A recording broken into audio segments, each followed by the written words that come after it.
Hey guys, it's Drew back at you with Brother in the Void. And today is going to be story day. Tell you a little bit more about some of these crazy stories that I've been a part of. Now, I don't know exactly how long this video is going to be, so you may want to skip ahead or whatever, but let's see how this goes. Anyway, so I was approached recently about, well, what do you do exactly, Drew? Do you offer Reiki, for example? That's what this person asked me. And I told them, well, no, I said Reiki, that involves you being in person, and I strictly do remote. So again, you can do either a phone call or a video chat like this with me, and you can have them recorded if you want, but I'll only record them if you want me to. Otherwise, normal sessions are not recorded. So I said, no, that's not what I do. I don't do Reiki energy work or anything like that. I posted a couple new videos, one of which talks about connecting with your higher self and being part of the flow, going with the flow.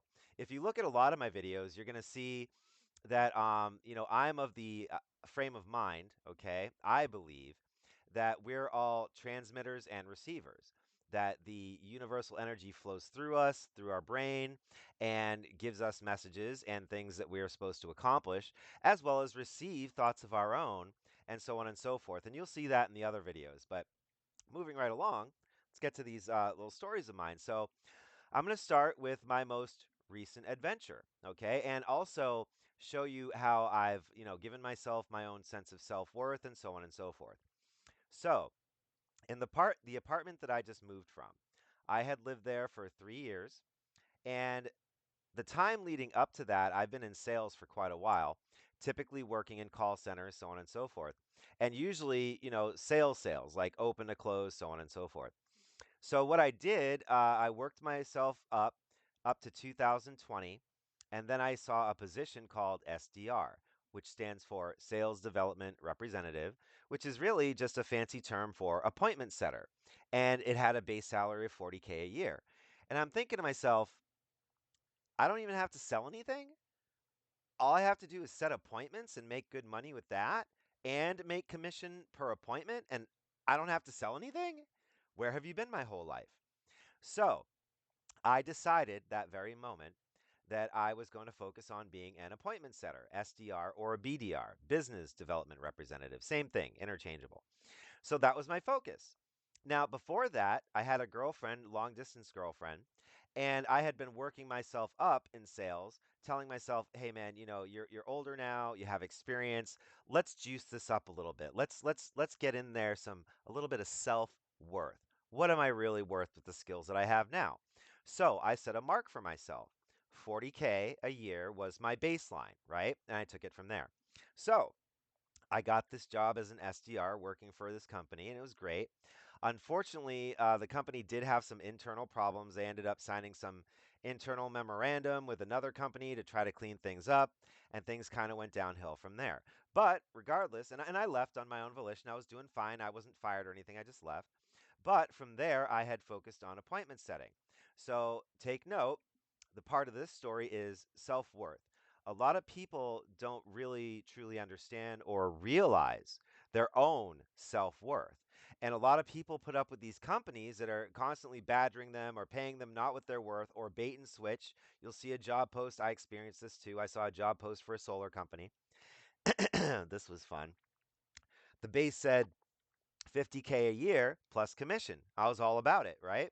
So I go in for my interview and they're like, yeah, well, actually, we're going to knock you down to about half that. I think it was $13 an hour or $15, something like that. And we're going to give you a bunch of crap leads and we're going to stick you at the bottom with all the newbies, all the kids, right? This is exactly what I was trying to avoid, right? But it was a bait and switch and they got me. So I put up with it for a while, all these crappy leads, not getting anywhere, these young supervisors half my age trying to tell me what to do. And I'm just sitting here like, right? Like for real, seriously. So I quit that job. I'm like, you know what? Forget it. I gave it an honest run. And I said, forget it. This is the beginning point for me. I don't want to be here. Again, self-worth, got out of it. Now, I jumped from that job to another company which dealt with small businesses. And they dealt with Clover POS systems and Toast and all that. So we were dealing with like restaurants and all that. And this seemed cool. I looked at it, I lined it all up. I'm like, okay, dealing with small business owners. So this is going to take some time. Quality leads, they already said that. And this is a product that everyone can use and it's industry specific. I thought, win, right? This is going to be easy. And it was for a minute. So what they did is they had a ramp up period, right? Where they expect you to get so many, da da da da da. Now, as I'm paying attention, because I always pay attention, I always pay attention to what managers do, how things are being run, what the culture is, what the attitude is. I pay attention to all of it. Now, I noticed right off the bat, unfortunately, that these guys were still pushy. They had, and the way I see it, they had a manager, and I'm just guessing here, but was most likely a manager from another sales organization type of thing, a different setup, and they put him here. And this practicing manager was pushy, pushy, pushy, kind of like the solar thing. And I'm thinking to myself right away, I'm like, that right there is a bad match because we're dealing with small business owners, we're dealing with restaurants, they're hard to get a hold of, so on and so forth. But here you are, here you guys are, pushing us, nagging us to get as many in as possible, right? But at the same time, you want quality. So they wanted their cake and eat it too, right? So after my ramp up period, where I did quite fine, and they did not get on me because that was the point of the ramp up period to get comfortable, so on and so forth. And I did all right. I wasn't like rock star status, but I did fine, right? And on my fourth week, next thing you know, this is where the ramp up period is over, and that's where they can cut loose this manager. Next thing you know, I'm getting these emails every quarter. Pick it up, pick it up, pick it up. And you know what I said? I said I quit.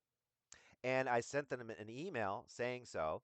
And I said specifically what I just told you guys. I said, guys, I definitely appreciate the opportunity. I was professional. I didn't go off or anything. But I said, this grind mentality, because that's what this was. I said, that doesn't even fit this business model. And I told them exactly what I told you. I go, here you go, push, push, push, wanting to get as much in as possible, right? But at the same time, you want quality. Those two don't fit together. You're either going to push, push, push and take what you can get, right?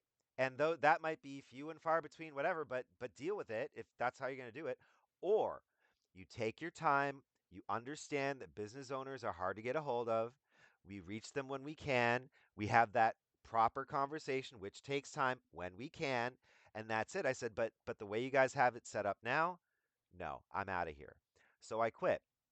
Now, where am I going with this? Now, like I said, I am a big fan of Bashar. Okay. Bashar teaches to follow your excitement. If something doesn't mesh with you, if something you feel like there's a blocker and it's holding you back, let it go. Just let it go. Now, I'm sure plenty of you are saying, well, that's great, Drew. Easier said than done, but I got kids, I got a mortgage, I got all this. I don't. I don't have any of that stuff. It's just me. So definitely, I understand that everybody's different, right? I get it. But regardless of your situation, you can still follow your passion and still do well. Now, moving right along with this story, because this is a perfect example. This is why I'm telling this story to begin with today. So I quit this job, right? And I thought I had enough money, I had enough assets to last until the next job. Now, keep in mind, while I'm job hunting, I'm not just taking anything either. Again, self worth. I'm looking for 40 to 50K a year. These are high profile jobs. So I probably didn't think ahead because what happened was these companies, these higher end companies, they take their time. You got one interview, two interviews, three interviews. Now we got to do a background check, blah, blah, blah, blah, blah. So next thing you know, I'm running low on funds now. Like I said, I've done a lot of work on myself. I've been kind of like, living this life for a while, and I did have some time to work on myself and calm myself down. So I'm not gonna lie, I was freaking out a little bit, but not enough to frazzle me, not enough to make me freak out or anything like that. So that's where I came up with Brother in the Void. I'm like, you know what? I'm so tired, just tired of working for these other companies and just being harassed, especially in sales, right? So I'm going to go into work for myself. I'm going to be a spiritual confidant, a light worker to talk to you guys about your issues and your problems and try to get that load off your back. Now again, I'm not a therapist. I'm just a spiritual confidant, a light worker, someone who's here to listen and give you input if You want the input, but if you don't, I'll just sit here and listen. But ultimately, that's what I decided. I said, you know what? Forget all this. Let me see if I can start something on my own, go into business for myself with a niche, something unique, such as this, right? Now, that's not to say now I'm not stupid, right? I'm still looking at other jobs. I'm still looking for remote work. I'm not just solely depending on this. Hopefully, on this week coming up, I'll have some things going. But on with the story, right? So, this whole time I'm in this apartment. Now, this is my first apartment. I was there for 3 years. I loved this apartment. It was my first apartment where I really fully decked it out, furnished it myself, had all my gadgets, had all my toys. I had everything, right? And every job that I kind of skipped and went to the next, I was like hoping to God, I'm like, oh my God, I hope I don't lose my apartment. I hope I don't lose my apartment. My apartment is the biggest thing to me, right? Now pay attention to that because that's part of society's conditioning, right? And I got caught up in it. And I'm still caught up in it because you know what? This is what I grew up with, right? But this is what I'm talking about, how you have to deprogram yourself from all this stuff. Because ultimately, I quit the job of my own volition because it wasn't following, it didn't align with me. It wasn't following my passion. And I had this apartment that I was so afraid to lose at first. But as this progressed, I realized I'm like, you know what? I kind of grew out of this place. I mean, I wasn't really doing much. I was just kind of like hanging around, just kind of just doing my own thing and being kind of lazy. And I'm like, after a while, I started thinking, I'm like, I've actually kind of outgrew this. I've kind of gone stale here, right? Kind of stagnant, right? So then a Facebook friend of mine contacted me, and this is where I'm at now. This is the background you see here in this gentleman's place that's letting me stay here, right? And this guy said, "Hey man, instead of going back to the homeless shelter, you come over here. There's the universe working in my favor, right? Why? Because I'm going with my passion. I'm going with the flow. I decided to quit a job that didn't align with me. I decided to calm down and look at this as a transition instead of a panic, survival mode, losing my apartment. And I came up with this idea to talk to people and help people. So the universe looked at all that and said, hey, you know what, buddy? We got a spot for you out here in Indiana. So this guy contacted me on Facebook. He said, hey, Drew, I got a spot for you. I got a son who's taken away for college, might have a room for you, all that. To come over here. It's better than a homeless shelter. So, okay, I'm game. So, universe lined things up for me. I went with the flow. Next thing you know, I'm excited. I'm no longer upset. Not only am I no longer upset about losing my apartment, but I'm actually excited to do so. Next thing you know, and I'm not one of I'm a good tenant. They loved me there the whole time, right? And never caused a problem. They loved me. I said, "You know what? I'm going to do these guys a favor. Not only am I going to clean my apartment and have everything pristine, I'm actually gonna leave a bunch of stuff for them to grab because I knew they loved my apartment too. Every time they came over for a check, they were like, "Wow, Drew, you really did something with this place. Look at you, all professional with your I had my what's that word? My audio dampening panels, right? For doing my unboxing videos. They saw my professional setup for working from home. They said, "Hey, man, you really got it going on here." So when I left, I went downstairs to the office to hand in my key. I said, "Well, here you go, guys. It's been nice knowing you guys." And I got a hug from the property manager. She sent her guys up to look for damage. And I mean, obviously, I left everything intact, but technically there was no damage, so they didn't charge me anything. And the two guys, one of them came up to me. He goes, "Hey, man," he goes, you don't need any of that up there? You sure? You don't need any of it?" I said, "No, man, you can take what you want." He goes, "All right, man, I just wanted to be sure," and that's it. So here I am, handing in my key on my way, right? So let's follow the story. So I had no problems with booking a cheap air ticket. I had no problems whatsoever, right? Everything was going smooth. I packed up everything I needed. I even shipped out. I had time. I had time to pack, ship things to this new place that I needed. I had time. Here I am, grown, experienced, lived life, calmed down, got rid of the anxiety, and was doing what I was doing, right?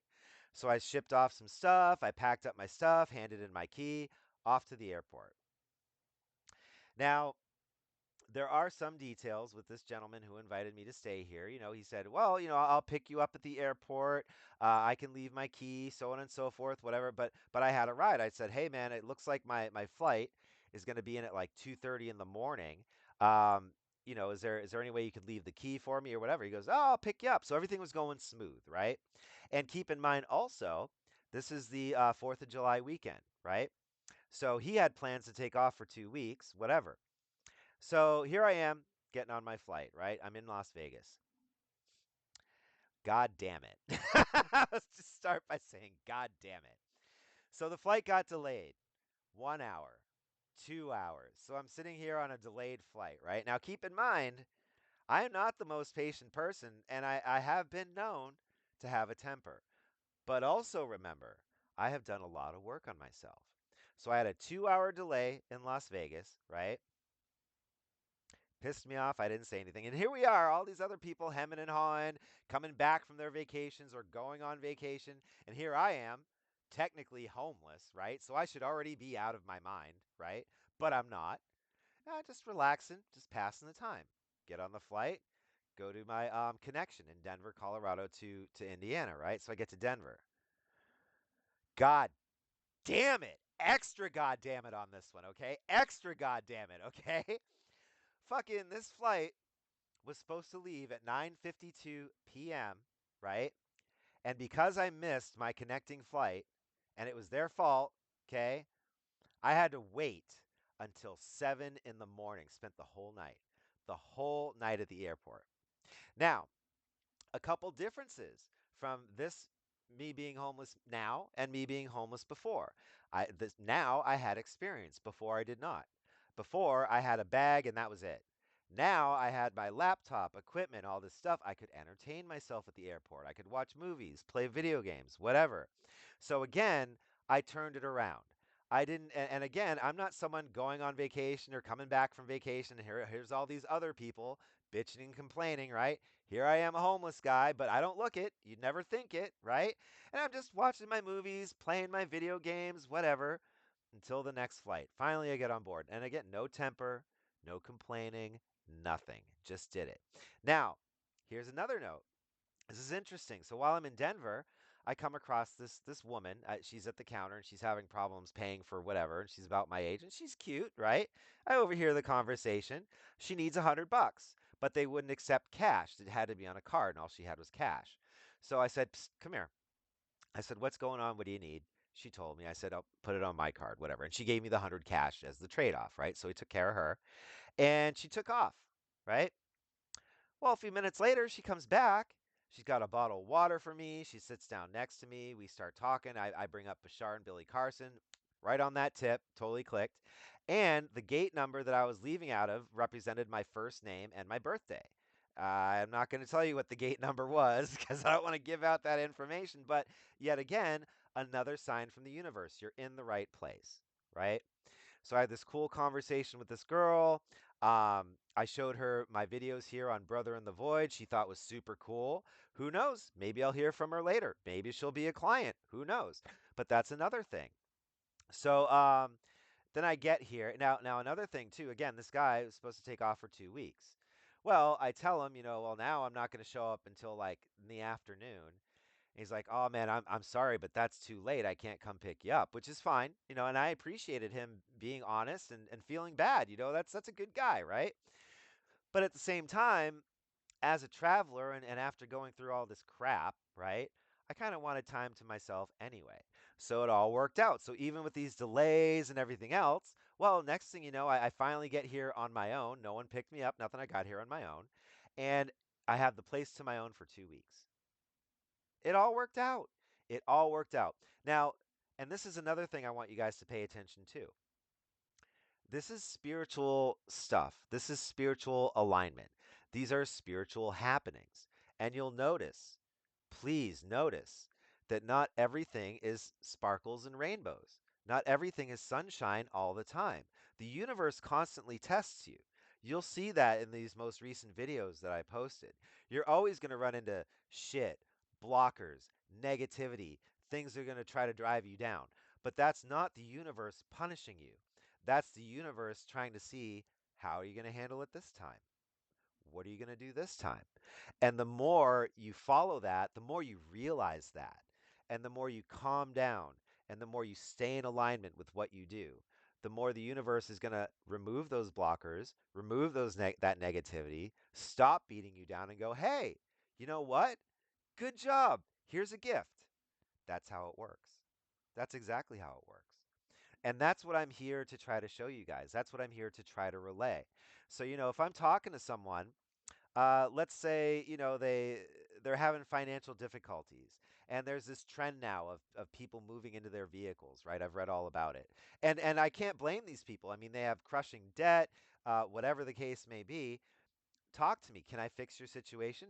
Probably not, because that's on you. It's always going to be on you. But what I can do is I can help you alleviate some of that mental pressure. I can help you think more clearly. And that, my friends, is the answer to everything. Because another compare and contrast between me the first time around and me now.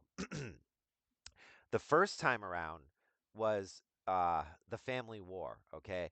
I was super angry. I was livid. I was going out of my mind. I was drinking. I was drugging. I was just overall a mess, pissed off. This up here was scrambled. Totally fried eggs, scrambled, okay? And I was still able to make moves. I was still able to do what I needed to do, but I wasn't thinking clearly. I went through a bunch of shit that I didn't have to be perfectly honest. But this time around, I have a clear mental state. I'm not drinking. I'm not drugging. I'm not fucking around, whatever. I'm staying on the path. I'm staying focused. And when I do run into these situations where I'm like, oh my God, whatever, I just take a moment, relax, and realize I'm okay and I still have a plan. That's what I'm trying to show you guys. So no, I'm not an energy worker. I don't do Reiki or acupuncture or anything like that. What I'm technically trying to do is get you into what's called the flow state. That's what this is. So, another story from Brother in the Void. That wasn't too long. That wasn't too bad. I hope you guys enjoyed it. And again, I hope to hear from you guys. And don't forget, July, the whole month of July, is half off of my sessions. So 30 minutes instead of $50, it's 25. And for 1 hour instead of $100, it's 50. And these sessions can be paid via PayPal, Cash App, or Zelle. And I hope to hear from you guys, and I hope you enjoy my videos. Take care.